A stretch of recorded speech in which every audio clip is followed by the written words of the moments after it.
Om Sadashiva Samarambam Shankaracharya Madhyamam Asmadacharya Payantam Vande Guru Param. Namaste. Welcome, Karika 26, page. What is the page? Page 68. Indeed, Omkara is the lower Brahman, and Omkara is also the higher Brahman. So it means to say Omkara on its lower understanding or level, it represents Saguna Brahman, and as the silence beyond silence and noise and sound is Nirguna Brahman. Okay, so we have seen that. The meaning of the meaning of pranava here is ideal or perfect name to the. For Brahman or God, the ideal name is Omkara. That's why Omkara is called pranava. God is one, and Om is one, but it's not what I want to read. Okay, Brahman is Saguna and Nirguna, and Omkara also is, it's another name for Brahman, which is another name for Turiya, is also Saguna or Nirguna Brahman. The sound part of Omkara is Saguna. Okay, the sound part is Saguna, and the silence part is Nirguna. In all respect, and this in the silence part is not the physical conventional silence as we have established in our last class. No respects, Omkara and Brahman are the same thing. So there are so many names for the same thing, which is what we are. Thus, Om, which is another name, is said to be, is a very good name. So people sometimes they can have even philosophical discussions to say that this is the ideal name. No? The Omkara represents Saguna Brahman. The silence part represents Nirguna Brahman. Nirguna Brahman is without cause and without effect. So this Nirguna Brahman is the silence. Once again, it's not the conventional physical silence. It's not the silence which is dependable on the avoidance of sound, but it is Satchitananda, is conscious existence, okay? It's the all-pervasive consciousness. Nirguna Brahman, therefore, is without cause, because the physical conventional silence, as we know, depends on some other factors, such as the removal or avoidance of all sound. So this Brahman, which is Omkara, which is Turiya, which is represented by many names, is without cause and without effect, is one without a second. It's not internally nor externally. And it's not bound by time, does not degenerates. Omkara can be used now for Saguna or Nirguna Dhyana. So now Dhyana, which is the subject matter here, to use these three letters plus the silence to meditate upon. That is the proposal of this first karikas presented on the Omkara Vichara, the investigation or inquiry into the nature of Omkara, and then we have seen all of that, the representations of each letters and the features of each letters and the parallels with the three entities and the three universe. We have seen all of that. So, and then one can say, okay, now I have another dhyana, now another meditation to do. And this meditation it's done at beginning, it's Saguna Omkara, because you are looking for the conventional silence, right? Remember, Mark, we are doing that. The vibration of those three letters are going to facilitate the experience of the conventional physical silence. I call it physical, but it's not really physical. Conventional is better. The conventional silence, which is the absence of sound. And then this is the goal of this dhyana, this meditation. And then once we get to that conventional silence, and then somehow it's easier to shift our attention from the silence, which is just the absence of sound. You turn your attention from the consciousness in which the absence of sound was identified, was experienced. Okay, so the ultimate nirguna dhyana is to shift your attention from the conventional silence to the nature of consciousness, which is presented here in this Upanishad as the ultimate silence. Okay, so it's okay. We can make a stretch and say, okay, let's call that the big silence. Okay, but it doesn't matter. It's just consciousness. It's just Satchitananda. It's just Brahman. And everybody's clear about this subject in terms of meditating on Agamaprakara, because we are wrapping things up here. Okay, Karika 27. Agamaprakara is indeed the beginning, the middle, and the end. We have seen that. Having known Agamaprakara does one certainly attains self-knowledge immediately. So self-knowledge is something we call is a direct and immediate knowledge. So it's not knowledge in regards to anything other than myself. And then once you get this, you always get it immediately. You understand? There is no distance between you and the knowledge of yourself, because you yourself in your nature, is the knowledge you want to have about. So it's always direct, this knowledge. It's not indirect, and it's always immediate. So we often say paroksha jnana is the direct and immediate knowledge in regards to my true nature. So once you understand the three universes, you went through them one by one, from the most dense to the most subtle, and then from there you keep moving to the silence until you identify the consciousness illumining and revealing that silence. And then certainly we attain self-knowledge immediate, which is the recognition of the consciousness in which every phenomenal object appears and disappears, including the conventional silence. So why we should never fall or buy into the notion of seeking and searching to the physical or conventional silence, because it never remains for much long. It comes and it goes. So, but the consciousness illuminating, revealing that silence is that which is never not present, as we know. So we have nirguna, Agamaprakara without cause and effect. But when Maya is associated with nirguna Brahman, so we have nirguna Brahman. It's like consciousness is there, and there is no apparent modification within itself. There is nothing happening. It's just a whole without anything, not even as an appearance, not even as a projection, a real projection. There is nothing, okay? So it remains, even when Maya begins to disturb the peace of Brahman, apparently disturbing, there is nothing but Brahman, because this disturbance is just an appearance. It's a seemingly disturbance, okay?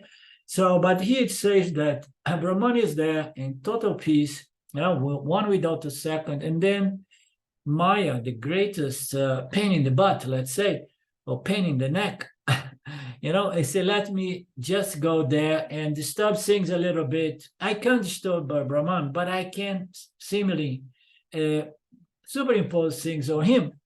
I'm not going to disturb him, but I'm going to disturb his creatures. I'm going to disturb not Paramatma, but I'm going to disturb Jivatma. Unless Jivatma recognize the Jivatma is Paramatma in its fundamental, true, essential nature. So once Brahman, once Maya, this power which belongs to mithya, this power, this apparent power, somehow projects itself within Brahman, nirguna Brahman, and then we have about Saguna Brahman, okay? So we have Ishwara, Nirguna Ishwara, and then Maya comes into place before he brings Jiva and Jagat. He has to bring the creator of this universe, and that is Saguna Brahman, Saguna Ishwara, okay? So Saguna Ishwara comes into the party, into the show, every time Maya steers things, because in order to hold that projection, he needs to have the intelligence that holds it, okay? So we have Saguna Brahman and Nirguna Brahman explained in a nice way here. In that case, Brahman then becomes cause, but is Saguna Brahman, I think we all understand it very clearly. If we say that there is a cause for this universe, the cause of this universe can only be Saguna Ishwara, never Nirguna Ishwara, okay? Because it's a cause within mithya. In mithya, it's all about cause and effect, cause and effect, cause and effect, cause and effect. You cannot have a cause in satya, for something which is going to be produced in mithya, because satya is the only reality. There is nothing other but satya, and there is no causality within satya. So cause and effect is within the realm, the scope of mithya, okay? So, and then we have mithya, and then we say that Saguna Ishwara is seen to be the intelligent cause and the material cause of the mithya universe, okay? So Saguna Ishwara, Saguna Brahman is the intelligent cause, and the material cause, sometimes I throw the energetic cause there as well, and that makes sense, but never Nirguna Brahman, okay? And on these Upanishads, we're gonna really see it clear that Brahman does not cause or does not originate this cosmos or the universe. So the key of Vedanta is to accept Mr. Maya. And a lot of people say, oh my God, but it's this concept about Maya is something so crazy, because you can never get your finger on something which is not real. And how you explain Maya is the biggest abstraction within the teachings of Vedanta.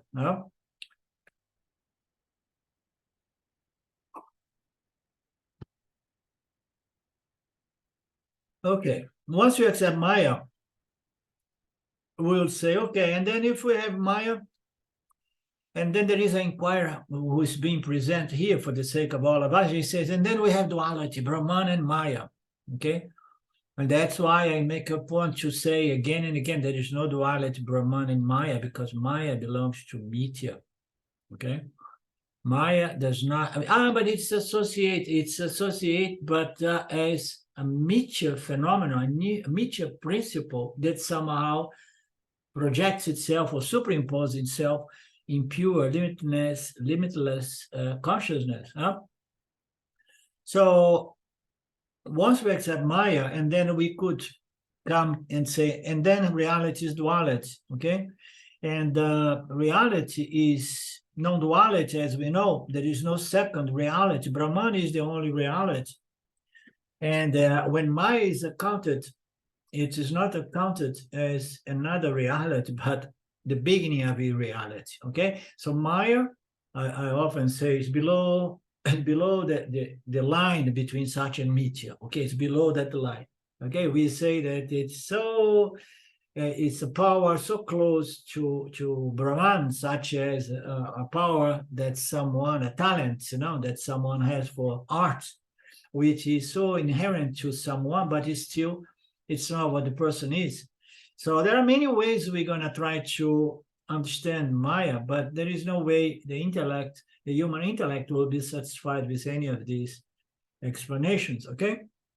So, but the fact is that the universe appears, and and then it appears to be duality, consciousness, the human consciousness, I consciousness, and the world before my eyes and sense. But then the Upanishad comes to solve the problem. It says that the essential nature of mithya is satya, and you are satya. You are the only reality. But you need to understand Maya as a power which is not real, but brings about another order of reality, which is not real, but exists, and it's available for experience. Nobody can avoid experiencing this superimposition, but it's not real. So what is reality? It's consciousness. And what are you? I am consciousness. I am conscious existence. So, and we need to understand that we are non-dual as Brahman, as consciousness, as the only reality, and when Maya is accounted, it's not accounted, but as empirical reality. Maya cannot thus be counted as a second. So even with Maya, Brahman continues to be advaitam. So the point here is, and I think you guys know it very, very solidly, clearly, that there is only Brahman. When Maya somehow projects, Ishvara, Jiva, and Jagata, and then we have duality, we have diversity, and we see diversity. I mean, we say that there is duality, Brahman and the world. No, there isn't duality, okay? Because Brahman belongs to satya, and the world belongs to mithya, and you cannot mix up things. You understand? So, but you say, but we see mithya, there is duality. Yes, of course, okay? Mithya is plurality, and mithya is fundamentally the duality, experiencer and experienced, knower and known, okay? So we see in mithya, there is duality, no? Even when there is duality in mithya, Brahman continues to be the only reality, because it is the ground on which mithya was superimposed. It is the mirror-like consciousness on which the universe, the cosmos, reflects. And then it appears that somebody must be responsible for this apparent reality, apparent mithya thing, And then we have to put the claim, to put the fault, in Ishvara. Ishvara is the creator, but Maya is the guy who is behind Ishvara. Ishvara comes after Maya comes to steer things, and then the three energy comes, and Ishvara comes out of the Sattvaguna, pure knowledge, pure intelligence.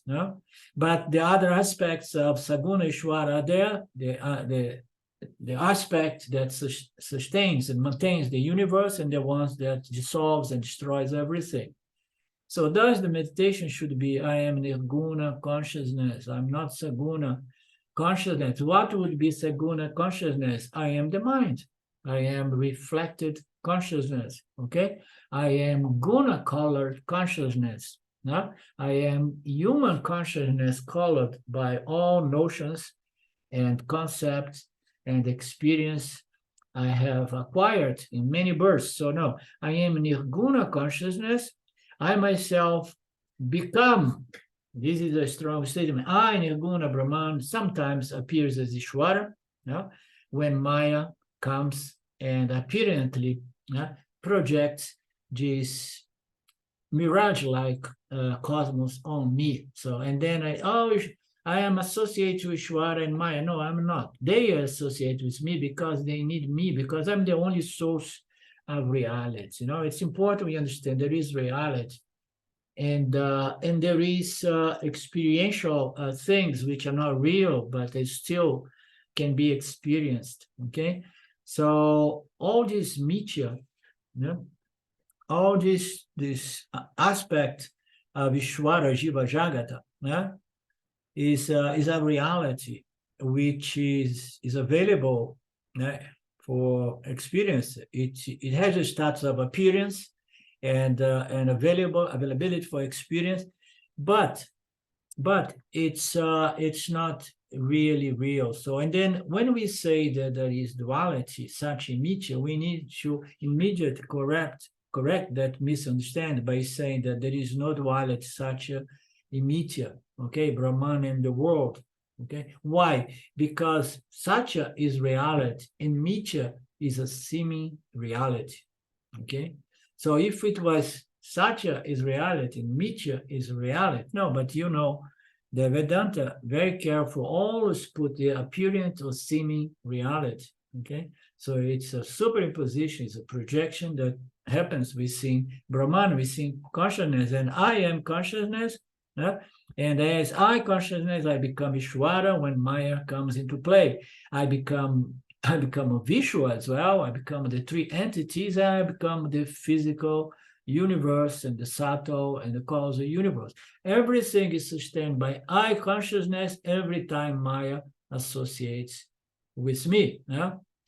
But I remain associateless with everything.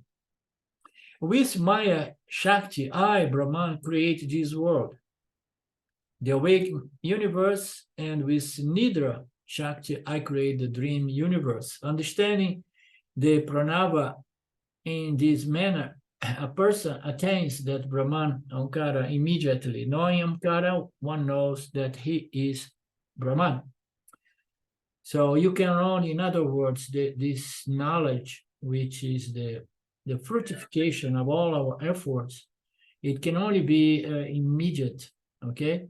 And you are trying to understand and know Omkara. Once you know, you can only be that, because you can only know that as your very self.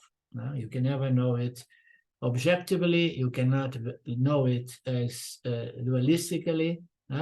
So knowing Brahman, you know that you are Brahman. That's what he's saying here.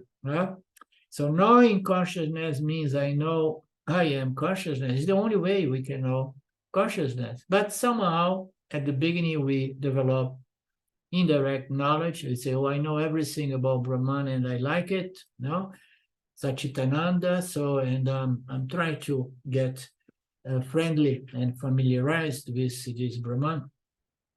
But atma yanam is a paroksha yanam, can only be known as I know Brahman as Brahman. How does the dreamer know the waker?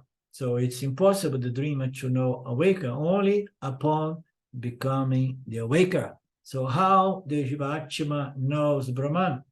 Only upon becoming, quote unquote, Brahman, knowing that I am Brahman. Same principle. Yeah?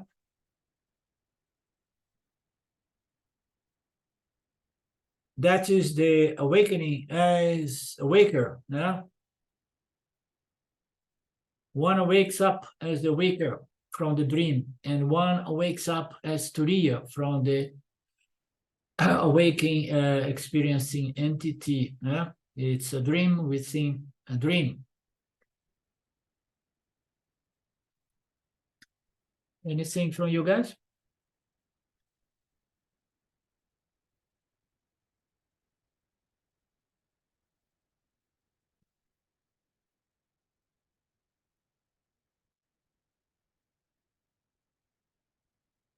One should know, verse Karika 28, one should know Omkara to be indeed the Lord who is present in the hearts of all.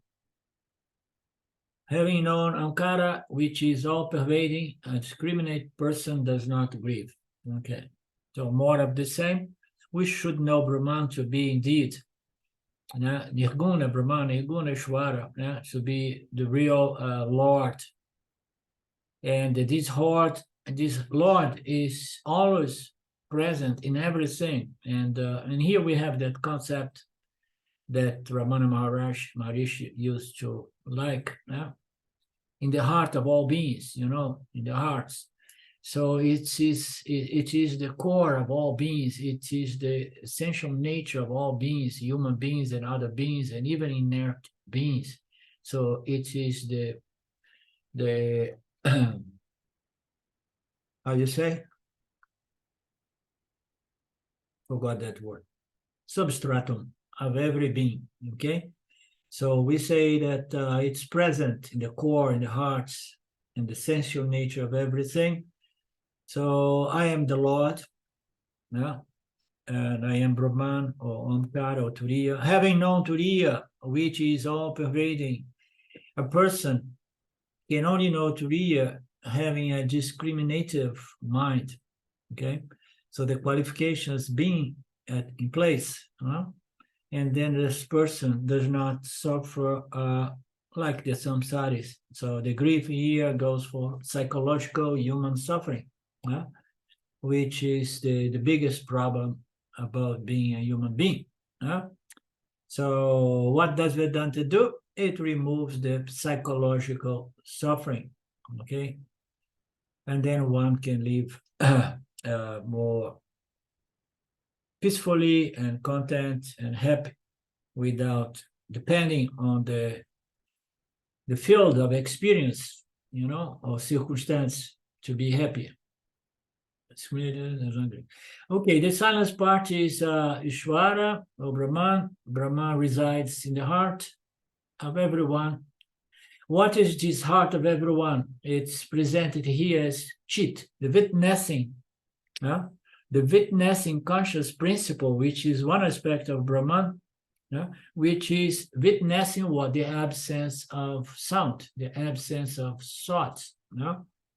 So this Chit aspect of Brahman pervades the Jiva Atma.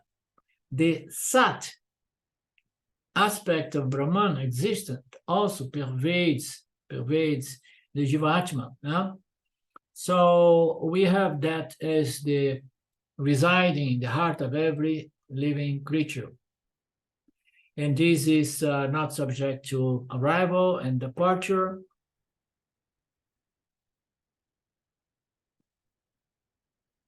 This is Turiya Brahman, saying that Brahman is in the heart, presents a problem, that Brahman is finite. Say, yes, there are a lot of problems about this thing about in your heart. So, and then you say like, okay, and then Brahman is only located in the heart, understand?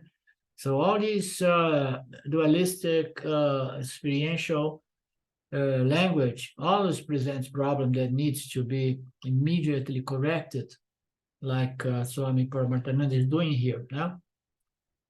So Brahman is something within space, location, in the heart. That's why I like to always say it's the substratum, it's that which pervades the entire universe, all living creatures, and all inert creatures. I like to put also the inert universe as beings. Why? Because everything here exists and everything joins of the same existence as beings. So it may be mineral beings, maybe vegetal beings, animal beings, or human beings, but everything shares the same Sat. And Sat is the same thing as Chit. It's just that it dominates more certain beings and dominates more some other beings, such as the case with the human beings. We have some more Chit working for us, not much, but enough for us to gain self-knowledge, not to understand Maya.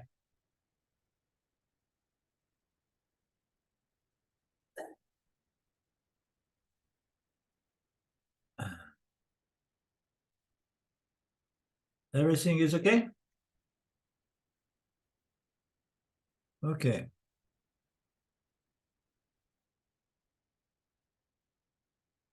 So this Brahman, this Turiya, this Omkara is present as the witness consciousness in the minds of all human beings.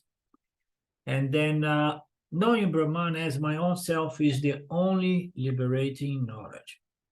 Okay, if you know Brahman as something other than myself, it does not liberate. Knowing Brahman as my own self is the only liberating knowledge. People generally say that they have knowledge and understanding, but they don't own I am Brahman. Therefore, they say, I have knowledge, I understood everything about Brahman, but I can't claim it, I am Brahman. Therefore, I do not have the self-realization, okay? So there are two things here. One is the knowledge in regard to Brahman, and the other is realization or the claiming that is the last stage in self-knowledge, you understand? Claiming. So what it means, so I have knowledge, but I don't have self-realization. That goes to the concept of self-realization, self-actualization, that we have seen in the past. But there is a lot of other explanations for this phenomenon, which explains better, okay? So I have the understanding about Brahman, but I have a hard time to embrace Brahman as my true nature and claim I am Brahman. So, and what is preventing me from realizing? What's preventing me from claiming I am a Brahman? Is uncertainty, doubts. Okay, so the intellect is not fully satisfied. The intellect is still resisting some old tendencies based on long-term ignorance is still there, creating doubts and suspiciousness regarding to the Upanishad's declarations, I am Brahman. So those are the obstacles at the very end, so that we allow the realization to take place, which is nothing but claiming, yes, now the statement, I am Brahman, is no longer a suggestion, but is a fact now, because I have removed the last trace of doubt or suspiciousness. And then Swami presents something here. He says, if you want to have knowledge, and then you want to have self-knowledge, okay, as if there are two knowledges, okay? So you have to understand that there is only knowledge, atma yana. There is no realization. There is no knowledge other than knowledge. There is no self-knowledge rather than self-knowledge. There is no realization other than this self-knowledge. So, and then what is the difference? The difference is just claiming, accepting, remove all my doubts. An unqualified student is not able to claim Aham Brahmasmi. They are not going to accept this knowledge. Therefore, it will experience I'm not self-realized. So why one is not accepting the knowledge? So only Ishvara knows. Residual bits and pieces of ignorance as vasanas is still there saying, no, it can't be that simple. You're trying to say that it's only a question of claiming. No? And then we go back to that concept, fake it until you make it. You understand?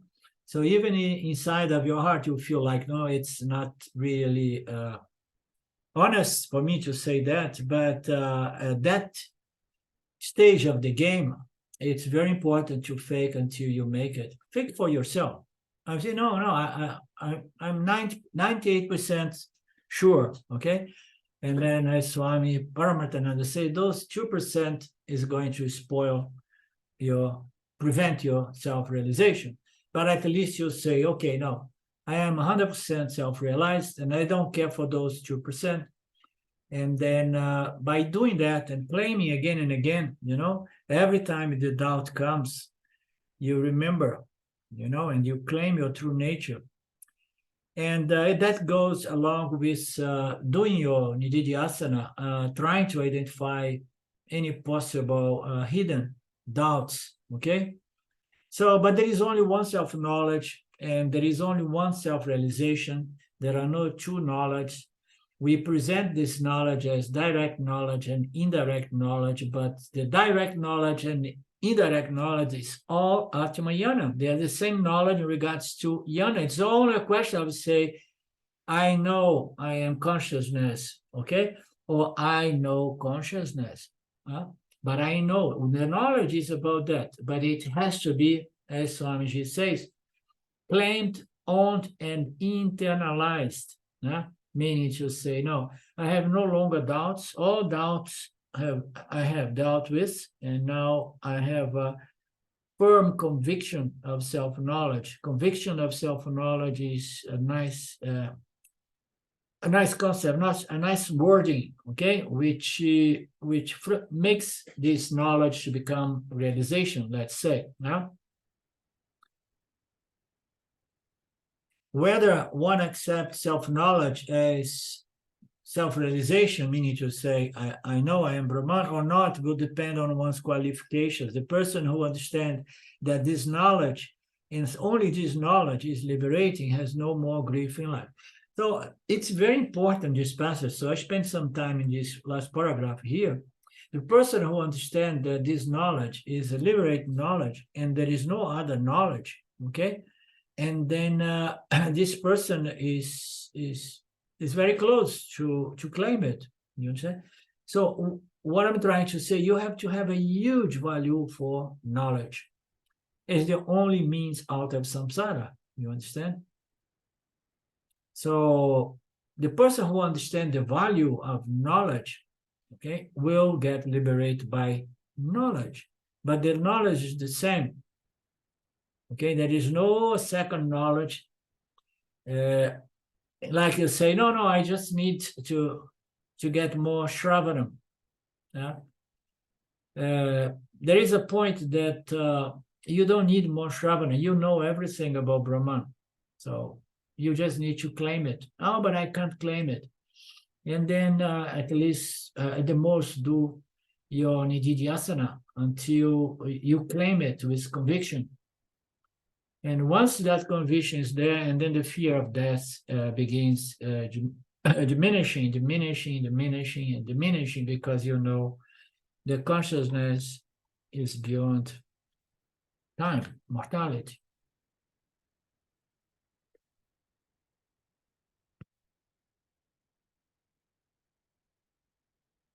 The all grief of life is connected with the fear of death, you know, mortality. Karika 29, Agamaprakara is without sound and with infinite sounds. In the ground of dissolution of duality, it is the ground of dissolution of duality. It is auspicious. A sage is one by whom Agamaprakara is known, not any other person. So what is a sage? What is the wise one? Is the one who knows the self as my very self. Oh, but there are so many masters, so much wise people all over the place, you know? So if the person does not know, I am free, limitless Brahman, and I am totally independent of the experience of the body-mind and the body-mind. So the person who knows I am Brahman is the true wise person, the true sage, not any other kind of knowledgeable person. The world is full of, you know, academics, you know, people who have a lot of philosophical or scientific knowledge, but that does not make anybody a wise person, a sage. So you need to know yourself as limitless consciousness to be granted the status of a wise person according to Vedanta.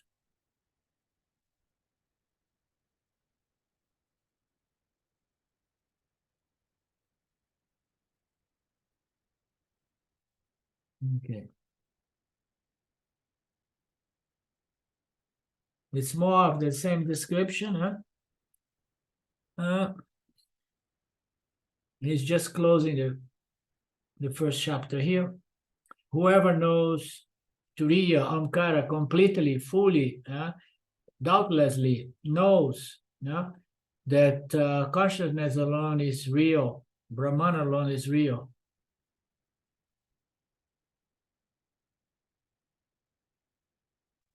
So it does not mean that I am a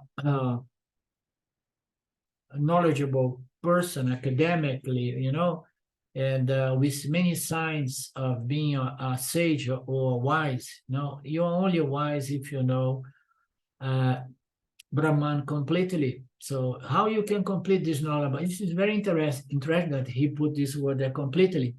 Whoever knows Brahman completely. So people may study the scriptures for lifetimes, you know, many births or decades and so on. And the knowledge may never complete itself. It never becomes self-knowledge, really, you understand? Completely means to say that he knows Brahman completely. And then how he's going to complete that? By claiming, I alone am Brahman. Brahman is one without a second. And this is the true sage, not necessarily the ones that may have only the outward signs of being a sage. So more more reinforcement of this concept, okay? What is the complete self-knowledge? No? So we often say that complete self-knowledge is the knowledge of mithya and satya, not only satya or not only mithya. If you have the complete knowledge of mithya, Ishvara, Jiva, and Jagat, you're going to live a happy life. If you really internalize that science, right? Mithya science. But the complete knowledge, we say, is the science of mithya and the science of satya, okay? So, and here is presenting whoever knows Brahman completely. It's more than just knowing the science of mithya, the science of satya, but to know I am satya, okay? So it's claiming, I know everything about Ishvara Saguna, I know everything about Ishvara Nirguna, and now to complete this knowledge, which encompass satya and mithya, you know, to complete it, there is one more thing, is to claim, I am Nirguna Brahman, I am Nirguna Ishvara. So this is the only real sage. Okay. So with this last Karika, the commentaries of Gau.apada is over. The rest of the karikas are only Gau.apada's analysis, further analysis of the teaching, which are found in the chapter 2, 3, and 4. Well, so now we are done with the 12 mantras of the Mandukya, and we're going to be fully on the karikas, which are very nice.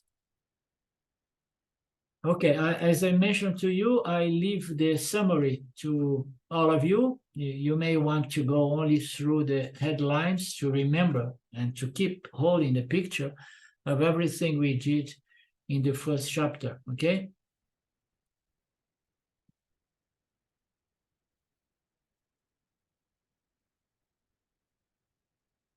So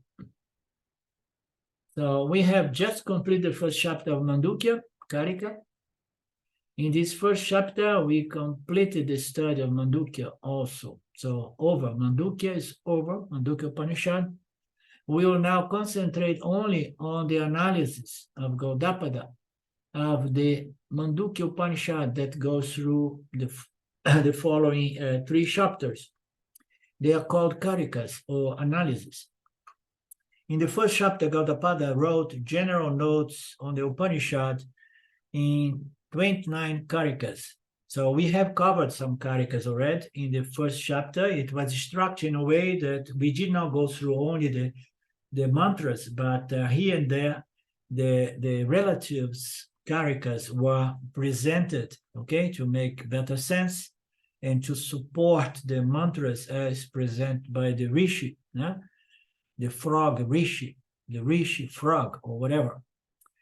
So in the 7th mantra, Brahman was revealed as Turiya atma, which is the most important mantra of the Upanishad, the Mandukya. And there are 2 words that were very important for us to hold and keep it in mind. 2 notions or words that have profound meaning in Vedanta. One is prapañcopasamam, free from the world. So Brahman is free from the universe, okay? So although this universe is superimposed on Brahman, this universe does not touch Brahman. So again, we need to use analogies to understand this. Whatsoever we build within space is there, and it never touches the space. Space remains free and independent from anything we build within space, okay? So it's free from the world. Brahman is free from the world. It's free even from space. The second thing is that Brahman is not only free but Brahman is one without a second, is advaitam, non-dual, or anantam. Gau.apada aims to bring out the full significance of these two words, advaitam and prapañcopasamam. The significance that he extracts is Brahma, satya, jagan, mithya. His mantra is very, very important. Aham satyam jagan mithya, munda mithya. How do we arrive at this conclusion? The Upanishad says that Brahman is advaitam, non-dual without a second thing. If Brahman is non-dual, so how can we explain the appearance of the world? The stats of the world will come under question, and people will say the reality is duality. But as we know, the world is not really a second element or factor. No? So we can never say that the world is non-existent because we experience it. No? So if something is experienced, it must exist somehow. But it does not mean that it's real. No? How many things? We experience the dream world and it's not real. We experience, especially here in Brazil, the blue sky, but it's not real blue. Many things. But it still can be, it's available for experience. So one cannot say that the world exists or does not exist. Otherwise, there will be two things, Brahman and the world. So if you say Brahman and the world both exist, and then we are back into advaitam philosophy, duality. If you say that the world does not exist, then we have a big problem. How can we experience the world? Okay, you see the brilliance of these teachings presenting Maya and presenting the concept of mithya as something that we can relate to, because in our day-to-day experience of life, we experience things that are not real, including our dream experience, right?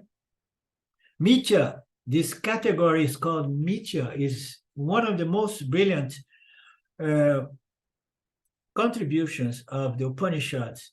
The world is seemingly existent, but on inquiry, following the logic as presented by the Upanishads, is going to be proved to be factually non-existent.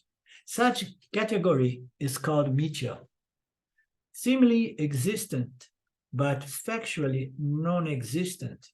Okay, so we go back to the fundamental nature of satya. Mithya is satya. The fundamental nature of gold ornaments is gold.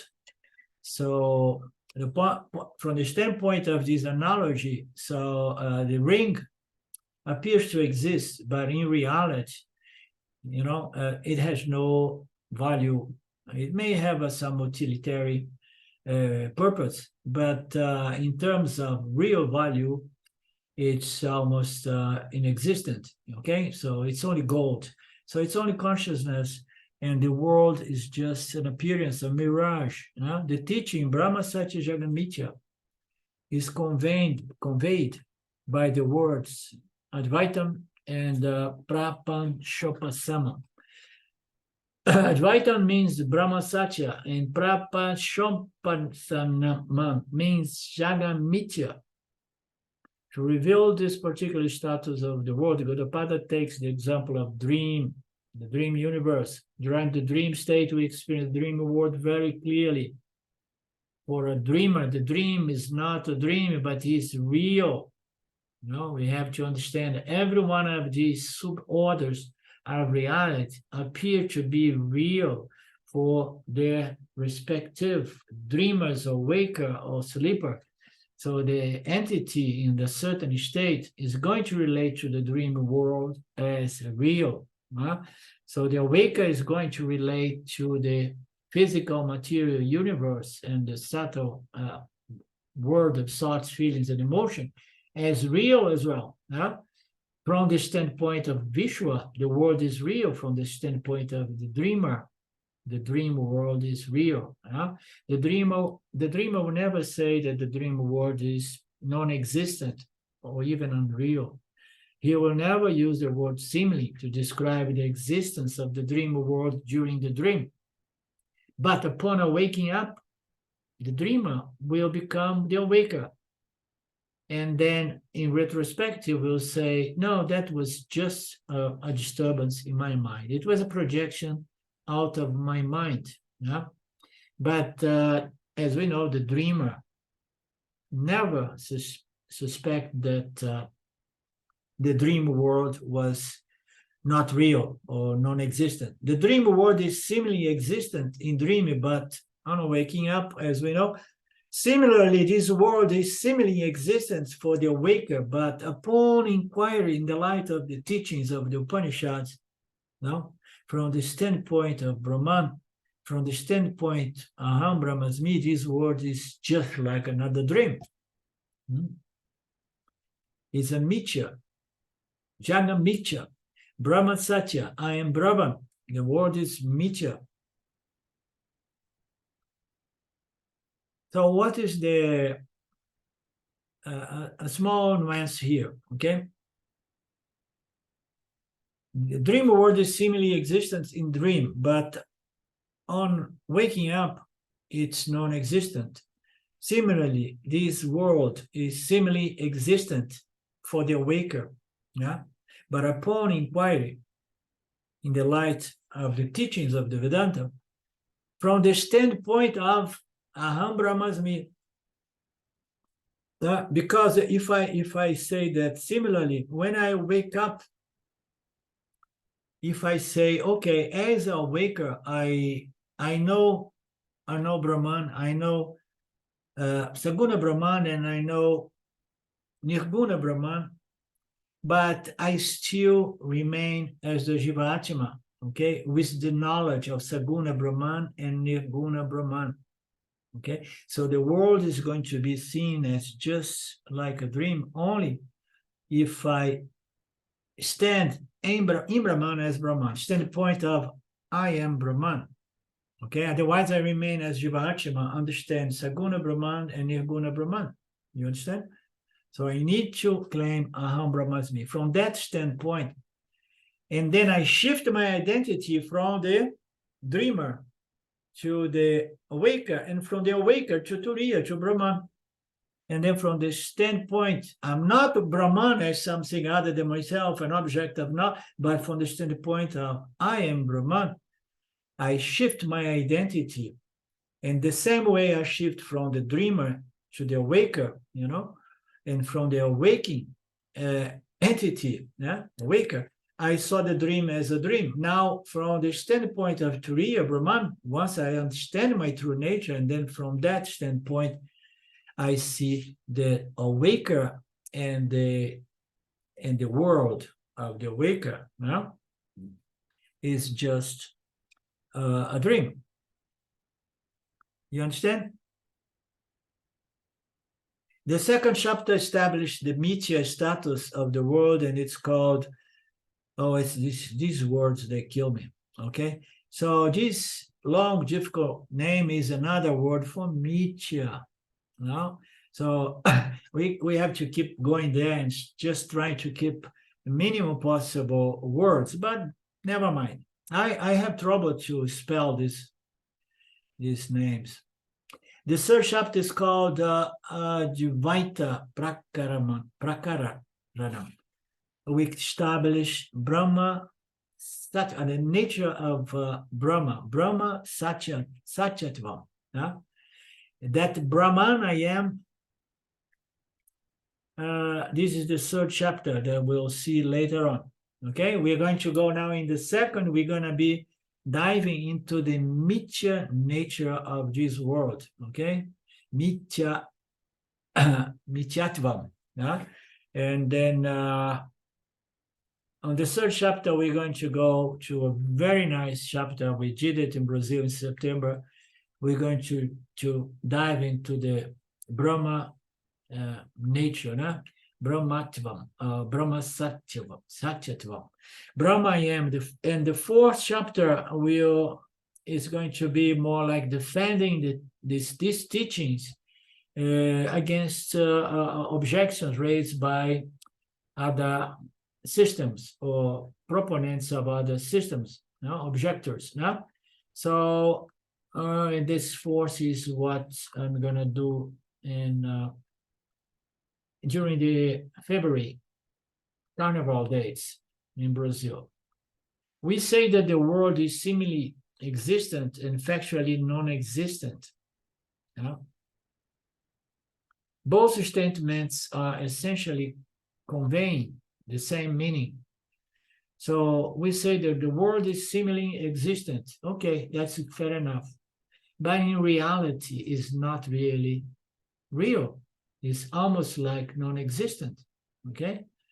So the Nama-rupas are there, but they don't have a true independent existence or reality to themselves. It's the same thing with gold, a gold ring. We remove the gold from the ring does not stand, because reality is that which stands on its own, does not depend on any other factor, okay? It's self-contained. So the world is seemingly existent, but in reality is almost as good as non-existent. So we say that the statement, the world is just an appearance in consciousness, is a good one. Vivarta-vada. The statement factually non-existence is ajati-vada.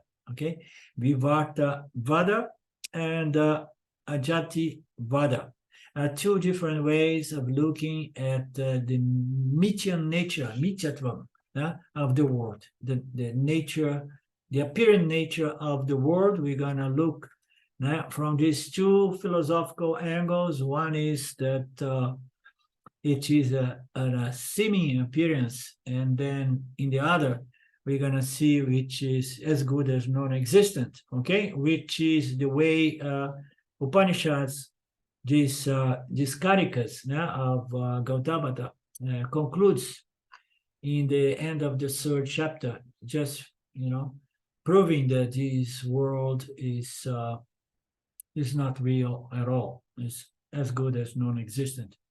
When we repeatedly study this, we may develop a misconception.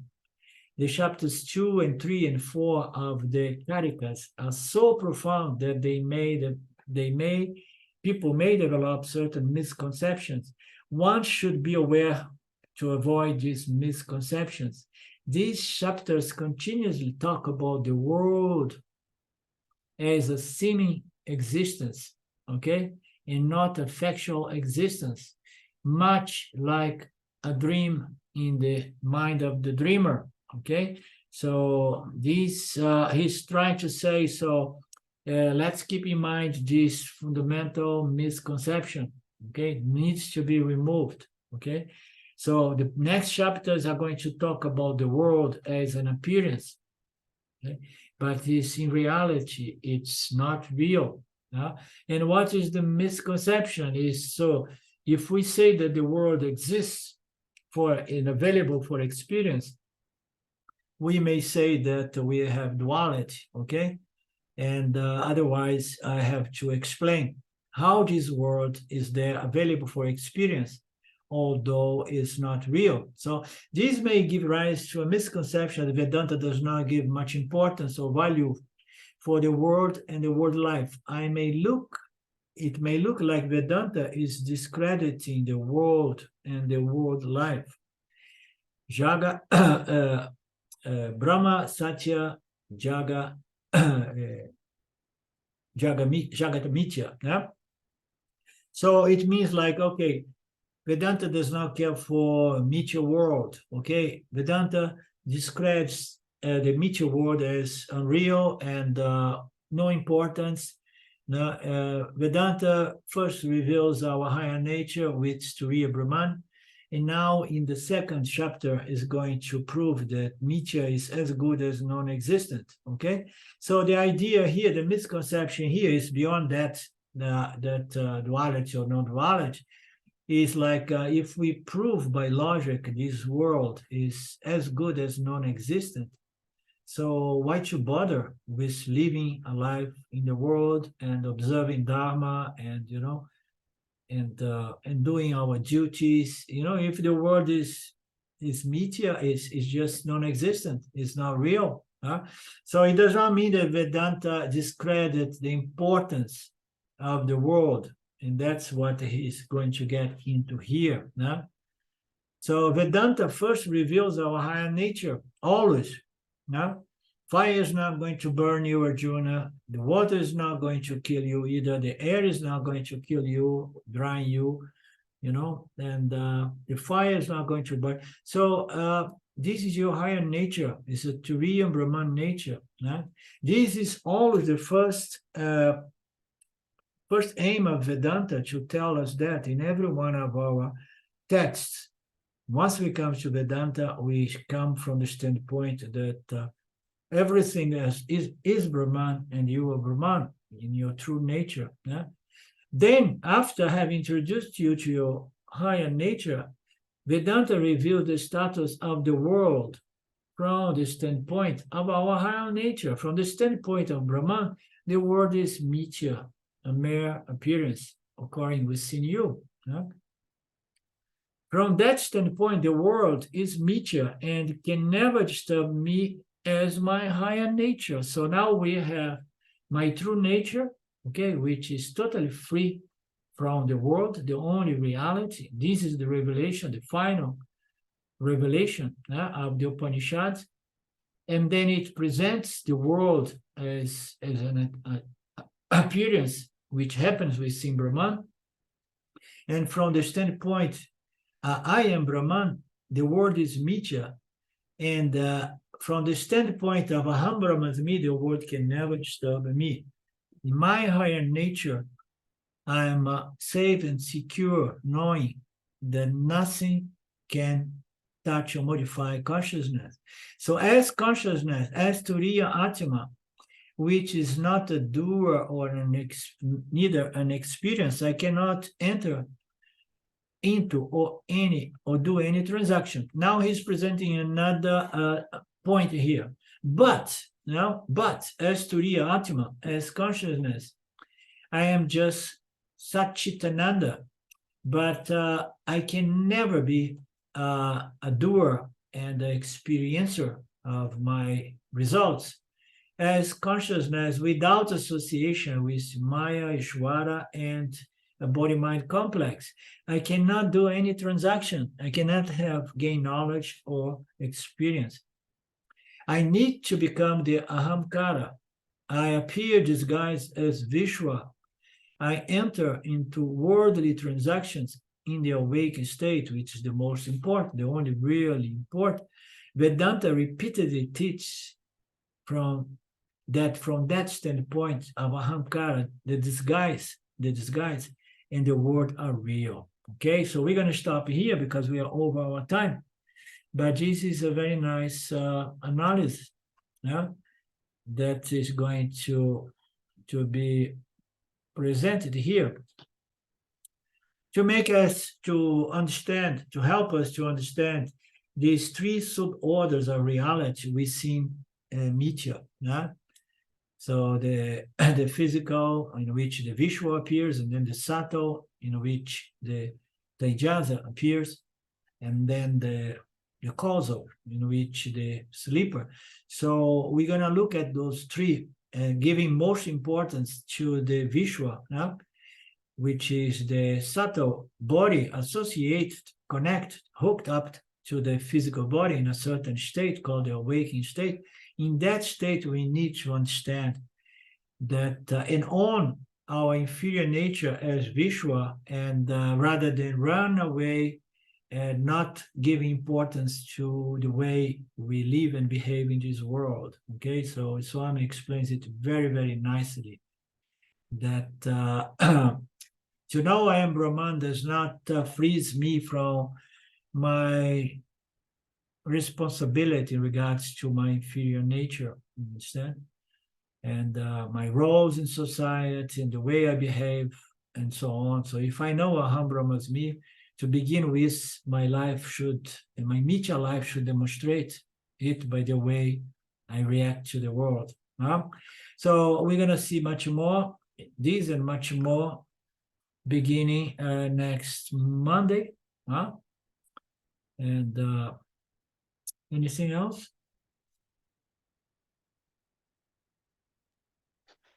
Well, I've been thinking recently, Arlind, that the I and the word I is actually an obstacle. And because the I is so associated with the body mind that it's, when I think of I think of I as this person. So I've recently been trying to drop this concept of I altogether. And I find it's much easier. And I just wanted to put that out there and get your feedback on that. Yeah, the feedback is like, we cannot live without referring to ourselves in the first person, I. If I don't say anything, and then there will be confusion. If I replace I with you or he, it's confusing as well. But some gurus, some fake gurus, or they like to say he, referring to I. You understand? So we don't need to do that. We just need to proper redefine this I. Is aham jivasmi, or aham brahmasmi. So inside of, behind every time I say I, there is this certainty that aham brahmasmi, I am that Brahman. You understand? And I use the I for transaction, and I use the I to resolve this I ahamkara in paramatma, in Brahman. Aham brahmasmi. The ahamkara is Brahman. You understand? So I would invite you not to suppress the word I, but remember again and again that the I behind the I, so to speak, is your true nature. And even though again and again we say I, referring to ahamkara, slowly you have this, you have no problem with that. Okay, how many times I say I in my day-to-day experience life, and in no moment I have to say yes, but it's the higher I. No, when I say I transacting with the world, I refer to my inferior nature, my lower nature. You understand?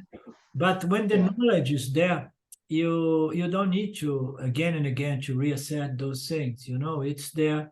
You know what you are. And even if you use I, the I refers to your body-mind complex, but the resolution, aham brahmasmi, this jiva atma is paramatma, has to be remembered so that the word I does not work against you, because you cannot avoid it. But no, I understand that. You can remember again and again, I, so I cannot afford. You see, the scripture says you need to cancel the concept of I and mine, okay? I and mine. So if you work on I and mine, okay? Aham, and I forgot in you remember, Leno, anyway? Aham and some. Ahamkara, mamakara. So I and mine, okay? So if you say I, consciousness, I am Brahman, you were good. But the problem with the ahamkara is that he wants to gain and own things, beginning with one's physical body, my body, mamakara is the biggest problem. Mine, you understand? You can redefine I as consciousness, your true nature, and then you know that consciousness does not own anything. And the yoni, it has this feeling permeates the mind and the experience of the yoni, which is the feeling that nothing belongs to me. First of all, even as a jivatma, body-mind complex, everything belongs to Ishvara. And once I live from the perspective of I consciousness, I know that consciousness is the only reality. There's nothing to be on here. You understand? So keep an eye on mind, okay? Mamakara, okay? And then the thank you. ahamkara, you keep resolve the ahamkara into Brahman, okay? Jivatma is Brahma Atma. Okie dokie? I kind of been having the same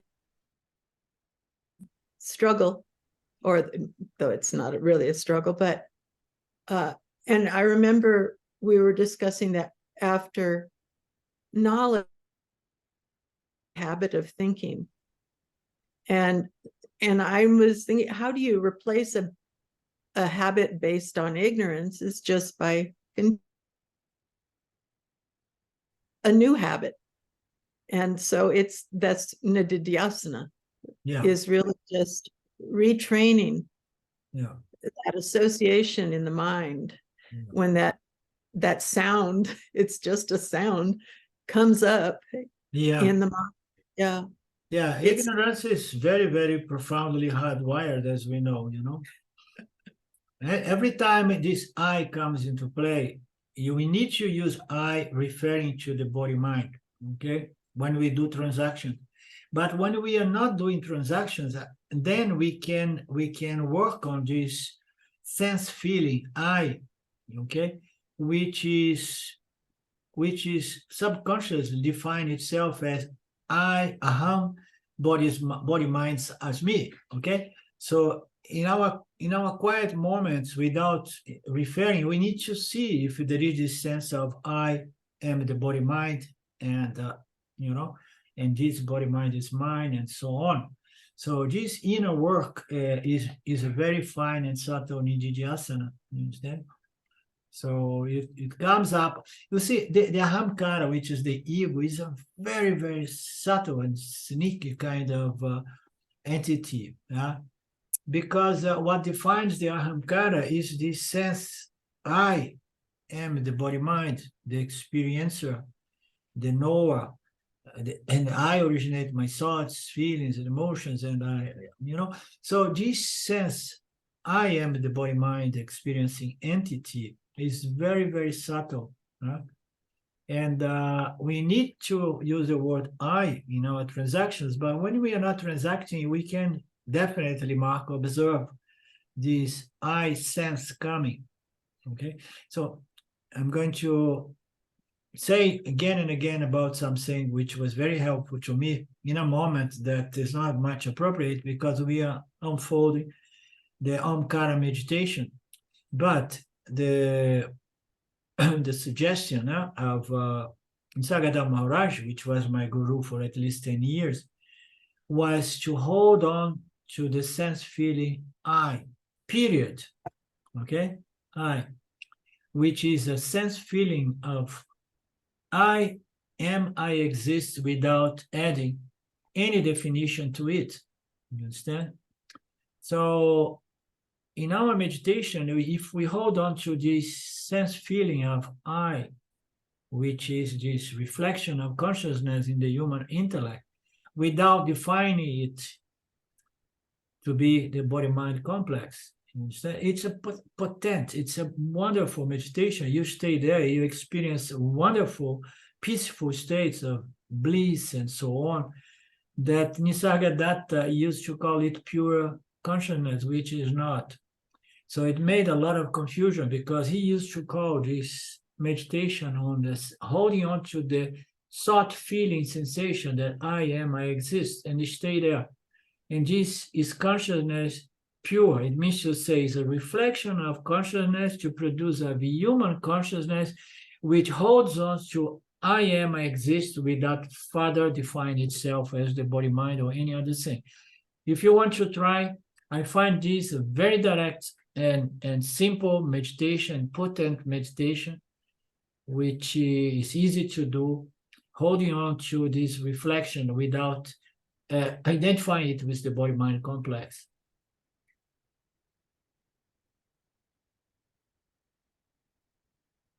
Okay. Yeah, thank you. It was very useful. Thanks, Arlindo. Annalyn. Om Purnamada Purnamidam Purnamudachyate Purnasya Purnamadaya Purname Vavashishate. Om Shanti Shanti Shanti Om. Namaste. So let me just add something to what I said in regards to Nisargadatta Maharaj and his meditation on the sense, thought, sense, feeling, I am, I exist. He used to call it pure consciousness. And it's not altogether wrong, because it's very pure human consciousness. Okay, is consciousness manifests as the human intellect in its total purity, because you are still in the awakening state, you are still totally alert and vigilant, but you don't allow the I sense feeling associated with the body mind. Okay, so it is, when we talk about promoting purity, intellectual purity, mental purity, okay, so this purifies, and in terms of reflect consciousness, it can never be as pure as the jiva in the awakened state, just holding on to the thought feeling, I am, I exist, refusing, not allowing this reflection associated with the body-mind complex. This is very, very purified intellect, if one can stay like that for a certain period of time, you understand? So it's pure consciousness, but not in the sense of original absolute consciousness, okay, which is not an experienced entity in any case, okay? So he was not completely wrong. And he used to even say, you stay with pure consciousness, which is this purity of mind, you know, just holding on to a sense of existence without defining yourself. And then you wait that sooner or later you're going to be shift to the absolute. He used to put it on those lines. The problem is that he used to put it, I studied everything. He was my guru for 10 years at least. And behind all of that was implicit that the transfer used to be nirvikalpa-samadhi, okay? So he was not clearly established that the transfer was to the identification, knowledge with original limitless consciousness, which is not an experiencing entity, but he used to present that as the absolute, as the nirvikalpa-samadhi. And that created a lot of confusion. Okay, I'm not going to extend myself. It's already 20 minutes past. Again, namaste. We meet again this coming Monday. Bye-bye. Thank you. Bye-bye.